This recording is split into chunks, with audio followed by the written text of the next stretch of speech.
Hi everyone, Ohayo gozaimasu. Welcome! This channel is for Japanese learners of English. Kiyomo shadowing no lesson wo yarakimashou. Listen to today's real native conversation. Focus on the rhythm and shadow along. Practice daily to master tango, bunpao, hatsuan, and rhythm. Repeat and try again tomorrow if needed. Zehi. Channel no toroku wo onegai shimasu. Okay, are you ready? Here we go. Ever felt that cold sweat when an English call comes through at work? The fear is real, but guess what? You can handle this. Let's break it down. Yeah, that sudden English call can throw you off, right? Like your heart does a little jump. But it doesn't have to be a disaster. You just need a few key phrases and you're golden. Exactly. It's like having a cheat sheet for those tense moments. So what are these magical phrases and how do we use them? Well, let's start with making the call. What if you're the one calling in English? What do you say first? Right. So you're dialing and you need to make a good first impression. What's the go-to move? May I have, please? It's like a polite Swiss Army knife for phone calls. Swiss Army knife, I like that. So it works in many scenarios then, right? Exactly. It's formal, it's clear, and it gets right to the point. Perfect for business calls, you know? Okay, so like I am calling and I want to speak to my contact person. You got it. May I have Mr. Jones, please? Clear and respectful. Got it. So that covers getting hold of a specific person. What else could it be used for? Well, what if you need some info? You could still use may I have? Okay, so it's like, may I have your name, please? Or may I have your email address, please? Spot on. It's a polite way to ask for what you need without sounding too demanding. I see. That's handy. And if there are any clarifications needed, can it be used there as well? Sure. Like if you didn't catch something, may I have that last sentence, please? Or may I have your phone number again, please? Just like that. Okay, so basically, may I have is your go-to phrase for a smooth start. What if the tables are turned and we are receiving the call? What should we expect to hear?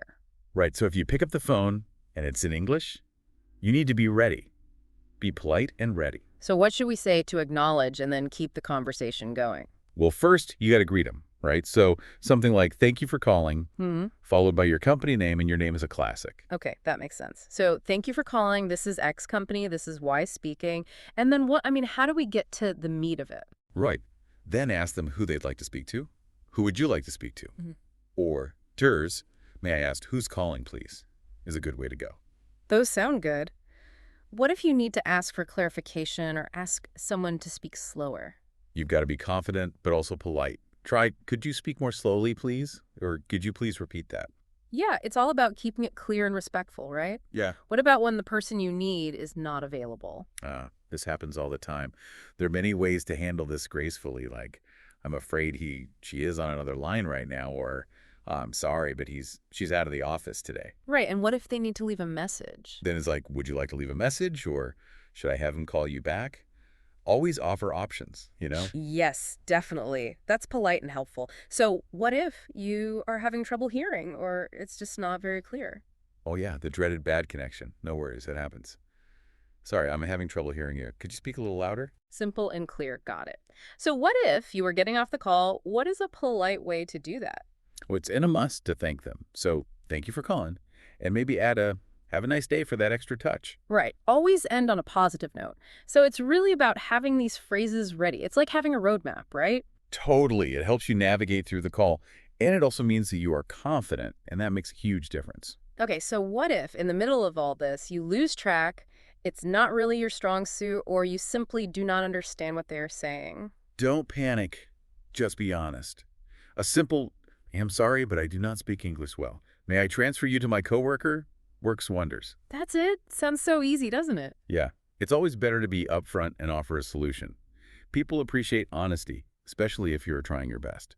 I agree. Honesty goes a long way. So it's not about perfect English. It's about being clear, polite, and having these key phrases in your back pocket. Right on. Once you get the hang of it, English phone calls become way less daunting. You just got to practice and have these phrases ready. All right, that's good advice. So remember a few key phrases. Be clear, be polite, and that scary English call won't seem so scary anymore.